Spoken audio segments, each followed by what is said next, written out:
এই রাষ্ট্র বিনির্মাণে তারা সঠিক পথে এগোতে পারে। আমরা একটু ফিরে যাই প্রায় 55 বছর আগে, সেই দিনগুলোতে 16ই ডিসেম্বর, তার আগে আপনাদের মনে আছে 5ই ডিসেম্বর, যখন আমাদের মুক্তিযুদ্ধ একটি ক্রান্তিকালে উপস্থিত হয়েছিল, একটি চরম পর্যায়ে। তারপর থেকে পরবর্তী প্রতিটি দিন ছিল অত্যন্ত গুরুত্বপূর্ণ। নতুন নতুন ডেভেলপমেন্ট হচ্ছিল। বাংলাদেশের মানুষ প্রত্যাশা করছিল কখন তারা সেই স্বাধীনতার সূর্য দেখতে পাবে। যদিও আমরা 26শে মার্চ আমাদের স্বাধীনতা দিবস বলে থাকি, তারপরে যে দীর্ঘ 9 মাসের যে মুক্তিযুদ্ধ, যার ফলশ্রুতিতে সত্যিকার বিজয় আমরা অর্জন করেছিলাম, সেই দিনটির অপেক্ষা করছিল তৎকালীন পূর্ব পাকিস্তান তথা বাংলাদেশের মানুষ।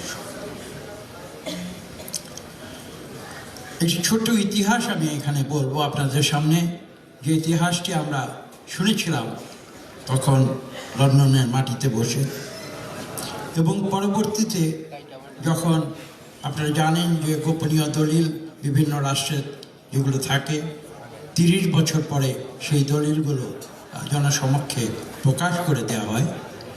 যুক্তরাষ্ট্রের সেই দলিলগুলো যখন, বাংলাদেশ সংক্রান্ত দলিলগুলো যখন জনসমক্ষে প্রকাশিত হয়, তখন কিন্তু আমরা পরবর্তীতে জানতে পেরেছিলাম যে সে কথাগুলো ছিল সত্য।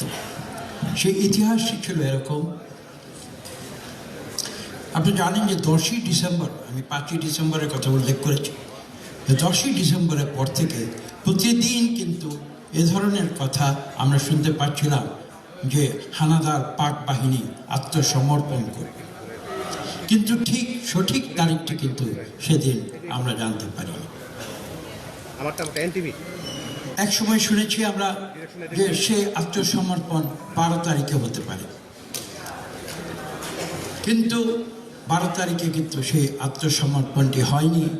এবং তখন যে আমরা গুজব শুনেছিলাম, পরবর্তীকালে যে গুজবটি সত্যে পরিণত হয়েছে, আমরা যেটা জানতে পেরেছি যে আত্মসমর্পণের প্রক্রিয়াটি বিলম্বিত হচ্ছিল একটি কারণে। কারণটি কি?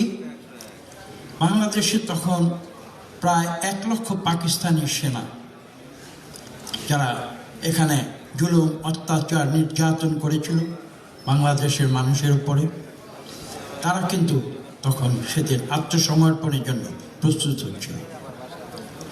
আমরা শুনেছি তখন, এবং পরবর্তীতে জেনেছি যে পাকিস্তানের পক্ষ থেকে মার্কিন যুক্তরাষ্ট্রের কাছে একটি আবদার করা হয়েছিল। আবদারটি কী ছিল? যে এই যে পাকিস্তানি হানাদার বাহিনী যারা আত্মসমর্পণ করবে, তাদেরকে যেন নিরাপত্তা দেওয়া হয়, 1, এবং 2, আত্মসমর্পণের পরে আমাদের যে বিশাল যে প্রতিবেশী ভারত, তারা যেন পাকিস্তান আক্রমণ করে পুরো পাকিস্তান তারা দখল করে না নেয়। এই দুটি নিশ্চয়তা পাকিস্তান চেয়েছিল আত্মসমর্পণের শর্ত হিসেবে।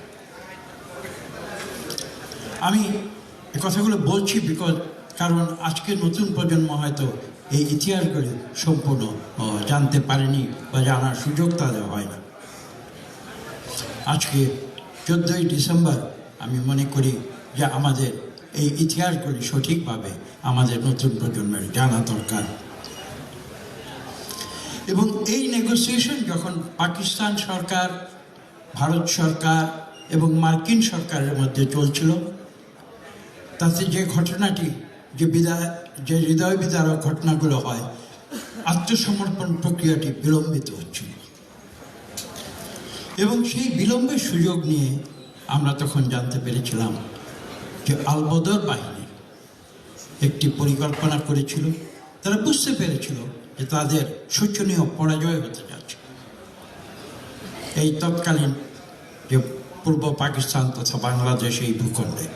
এবং এই সত্য তারা বুঝতে পেরেই তারা তখন এমন একটি জঘন্য, ঘৃণ্য একটি কাজ করতে গিয়েছিল যে তারা হয়তো মনে করেছিল যে যদি বাংলাদেশ স্বাধীন হয়ে যায়, বাংলাদেশের যে বুদ্ধিবৃত্তিক যে সমাজ, বাংলাদেশের বুদ্ধিজীবী যারা রয়েছেন, বাংলাদেশের প্রথিতযশা ব্যক্তিরা যারা রয়েছেন, তাদেরকে যদি কোনোভাবে ধ্বংস করে দেওয়া যায়, তাহলে সেই বাংলাদেশ কোনোদিন মাথা তুলে দাঁড়াতে পারবে। এবং সেই ধারণা থেকেই কিন্তু ঠিক তাদের আত্মসমর্পণের দুদিন আগে তারা আল বদর বাহিনী, আল শামস বাহিনী, তারা এই বাংলাদেশে, আমি বলবো এই শতাব্দীর একটি ঘৃণ্যতম একটি হত্যাকাণ্ড পরিচালনা করেছিল। আমার বলতে দ্বিধা নেই, আপনারা হয়তো অনেকে জানেন বা কেউ জানেন না, আমার নিজের মাতুল ঢাকা বিশ্ববিদ্যালয়ের ইতিহাস বিভাগের অধ্যাপক গিয়াসউদ্দিন আহমেদ, যিনি ছাত্র জীবনে লন্ডন স্কুল অব ইকোনমিক্সে লেখাপড়া করেছিলেন, তাকেও কিন্তু সেদিন মুক্তিযুদ্ধে তিনি বিশেষ ভূমিকা পালন করেছিলেন। সেই কারণে তখন তিনি ঢাকা বিশ্ববিদ্যালয়ের মহসিন বলেছিলেন, সেখান থেকে তাকে তুলে নেওয়া হয় এবং অত্যন্ত হৃদয় বিদারক। আমি আজকে সকালে সেখানে গিয়েছিলাম, মিরপুরে বধ্যভূমিতে, সেখানে তাকে নির্মমভাবে হত্যা করা। আমরা জানি এই শোক আমরা কোনো